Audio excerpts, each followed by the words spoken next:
তার মানে বোঝা গেল মন্তব্য করে গন্তব্য ঠেকানো যায় নাই।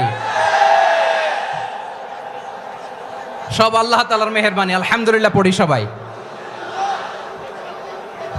চট্টগ্রাম শহর থেকে কারা আসছেন দেখি? মাশাআল্লাহ মাশাআল্লাহ মাশাআল্লাহ, ঠিক আছে।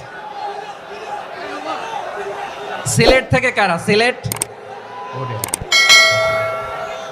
আচ্ছা। কক্সবাজার জেলা এবং চট্টগ্রাম জেলা, এই দুই জেলার বাইরে থেকে কারা কারা আসছেন দেখি? মাশাআল্লাহ। দিনাজপুর, মাশাআল্লাহ, আল্লাহ কবুল করুন। ব্রাহ্মণবাড়িয়া, মাশাআল্লাহ, ঠিক আছে। লাকসাম, হ্যাঁ সবার প্লে কার্ড দেখেছি, বসো বসো বসো। হ্যাঁ কুমিল্লা দেখেছি আমি, ঠিক আছে ঠিক আছে। যশোর, হ্যাঁ যশোর, ঠিক আছে, শুনেছি। ঢাকা থেকে, মাশাআল্লাহ, ঠিক আছে। প্রিয় ভাইরা,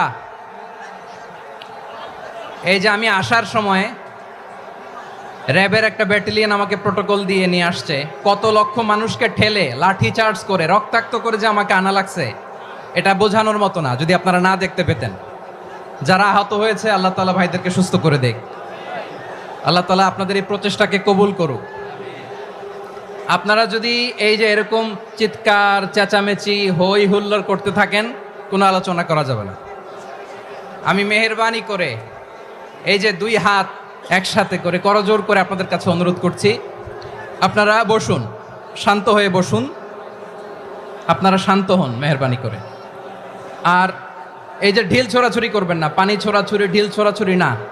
যারা বসতে পারেন নাই দাঁড়িয়ে থাকেন থাকেন। এবং দেশ বরেণ্য প্রথিতযশা ওলামায়ে কেরাম যারা সকাল 10টা থেকে আজকের এই বিশাল তাফসীরুল কোরআনের ময়দানে আলোচনা করেছেন, আমি সবার প্রতি কৃতজ্ঞতা, অভিনন্দন, মোবারকবাদ জানিয়ে শুরু করছি।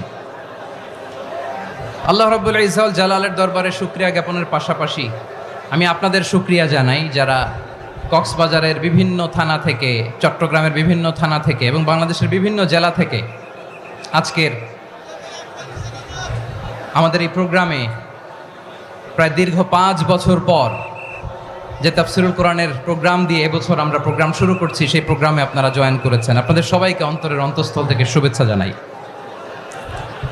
আমি অন্তরের অন্তঃস্থল থেকে শুভেচ্ছা জানাতে চাই আমার প্রিয় সাংবাদিক বন্ধুদের, electronics media, printing media, YouTuber ভাইদের।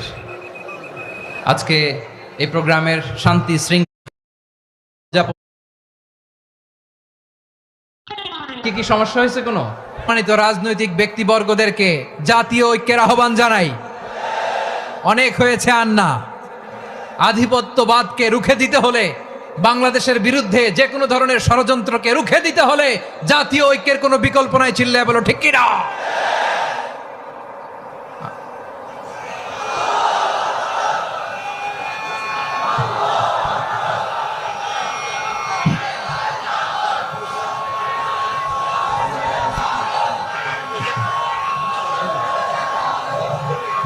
আমার প্রিয় ভাইয়েরা, আমার ভাইয়েরা,